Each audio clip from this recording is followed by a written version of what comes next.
Assalamualaikum warahmatullahi wabarakatuh. Bismillah, alhamdulillah, wassalatu wassalamu ala rasulillah. La haula wa la quwata illa billah. Anak semuanya, jumpa lagi dengan materi pendidikan jasmani, olahraga, dan kesehatan. Kali ini akan disampaikan materi tentang permainan bola kecil bulu tangkis. Tapi sebelum kita mulai, mari kita berdoa terlebih dahulu. Mudah-mudahan kita semuanya pada hari ini mendapatkan ilmu yang bermanfaat. Amin ya rabbal alamin. Baik anak-anak, Al-Fatihah. materi kita kali ini yaitu permainan bulu tangkis atau bahasa Inggris biasa dikenal dengan badminton Selesai. atau bahasa kita sehari-hari dikenal dengan raketan. Permainan ini terdiri dari dua kata yaitu bulu dan tangkis. Secara harfiah, olahraga ini bisa diartikan sebagai permainan yang dilakukan dengan cara menangkis bola bulu menggunakan raket. Bolanya sendiri merujuk pada kok yang memang terbuat dari bulu-bulu hewan unggas. Bulu tangkis harus dimainkan sedikitnya 2 orang. Tujuannya dari permainan ini adalah memukul kok hingga bisa melayang melewati net, kemudian jatuh di lantai atau di area lawan sehingga terhitung sebagai poin. Bulu tangkis memang terlihat mudah untuk dilakukan, tetapi olahraga ini butuh latihan dan kerja keras tinggi untuk benar-benar bisa menguasainya. Belum lagi ada sederet peraturan yang harus dipahami apabila berniat menekuni olahraga yang satu. Alat bermain bulu tangkis secara umum yang kita ketahui ada 3. Yang pertama yaitu raket. Raket ini bisa terbuat dari aluminium atau terbuat dari kayu. Yang kedua shuttlecock. Shuttlecock ini adalah alat yang digunakan atau bola yang digunakan untuk dipukul, terbuat dari bulu ayam atau bulu unggas yang ujungnya ada busa sehingga bolanya sedemikian rupa bisa dipukul. Yang ketiga net. Net ini sebagai pembatas lapangan antara pemain lawan dengan pemain kita. Yang ketiga jumlah pemain. Jumlah pemain itu dibedakan menjadi 3, yaitu ada istilah pemain tunggal yaitu 1 lawan 1. Ya, 1 lawan 1 dan bisa dimainkan oleh putra maupun putri. Dari tunggal putra yaitu 1 putra lawan 1 putra, tunggal putri 1 putri lawan 1 putri. Yang kedua ganda, yaitu 1 tim terdiri dari 2 orang, 2 orang putra lawan 2 orang putra atau 2 orang putri lawan 2 orang putri. Yang ketiga, jenis pemain dibedakan menjadi ganda campuran. 1 tim terdiri dari 2 orang, 1 putra dan 1 putri, itu 1 tim. Tim yang lain juga begitu, 1 putra, 1 putri. Jadi permainan bulu tangkis dibedakan menjadi 3, ada pemain tunggal, pemain ganda, dan ganda campuran. Hitungan skor, penentuan kemenangan olahraga bulu tangkis ini menggunakan sistem best of 3, pemenang 2 babak. Jadi permainan bulu tangkis ini bisa dilakukan 2-3 babak. Apabila ada pemain yang memenangkan 2 set berturut-turut, maka set ketiga tidak perlu dilakukan. Di setiap setnya, pemenang adalah pemain yang berhasil mengumpulkan 21 poin terlebih dahulu. Apabila terjadi kedudukan imbang di skor 20-20, maka dinyatakan permainan use. Pertandingan akan dilanjutkan sampai 1 tim unggul dengan selisih 2 poin. Pelanggaran dalam permainan bulu tangkis. 1. Kok menyangkut di net. 2. Raket menyentuh net saat memukul kok. Yang ketiga, saat melakukan pukulan, raket melewati net dan masuk ke area tim lawan. Yang keempat, kok sudah dipukul tetapi jatuh di area sendiri. Artinya tidak berhasil melewati net. Yang kelima, saat menerima servis, pemain sudah bergerak dulu sebelum kok berhasil dipukul.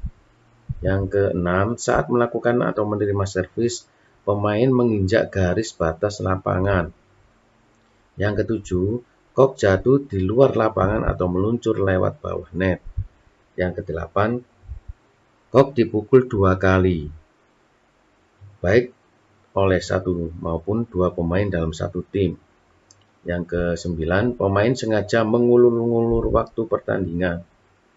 Yang ke-10, pemain secara sengaja melakukan hal yang mengganggu tim lawan.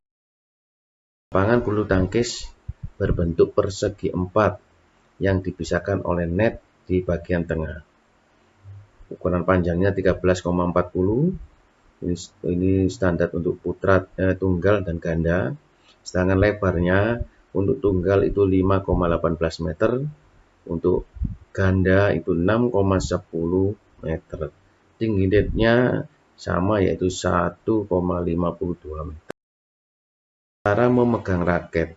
Secara umum, cara memegang raket ini ada dua teknik. Yang pertama teknik forehand, ya. Yang kedua namanya teknik backhand. Ini ya, nanti bisa dibaca sendiri. Posisi badan atau sikap berdiri atau stance. Ya, posisi badan, sikap berdiri juga menentukan kita agar badan kita tidak mudah capek. Untuk membutuhkan keseimbangan dalam hal ini, pemain tidak hanya berdiri, tetapi juga harus dalam posisi siap bermain. Bagaimana sikap bermain? Badan bertumpu pada dua kaki, kedua kaki dibuka selebar bahu, agak ditekuk lututnya, bisa juga salah satu kaki di depan, yang lain sedikit ke belakang. Tangan agak mengangkat dan ditekuk sehingga raket sejajar dengan dada atau kepala. Ini sikap badan. Kerja kaki atau footwork. Bulu tangkis menuntut para pemain untuk bergerak lincah dan cepat. Karena itu, kerja kaki punya peran yang sangat penting di dalam permainan. Kaki tidak hanya untuk memposisikan badan, tetapi juga jadi tumpuan sekaligus pusat keseimbangan. Servis dalam permainan bulu tangkis ini ada 3, ada forehand pendek, ada forehand tinggi, ada backhand.